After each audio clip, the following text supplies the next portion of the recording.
Hey, let me show you how you can fix the issue when you cannot connect your JBL Clip 5 with your smartphone. Android or iOS, it actually works the same. So, first of all, I will highly recommend you to turn on this speaker by using this power button.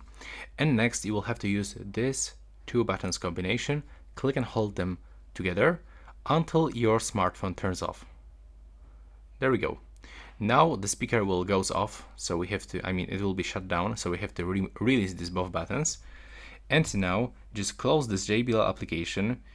When you have the Bluetooth list, just be sure that you unpair or disconnect your previously connected JBL Clip 5, and now turn it on by using this power button. Wait until this speaker turns on, and then if the speaker doesn't go into the pairing mode, you have to just click on this Bluetooth button once.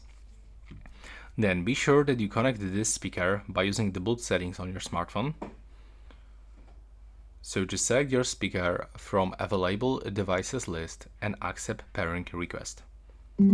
Next, when you do this, you will have to go into this JBL portable application, just like this, and now wait for this discovering products.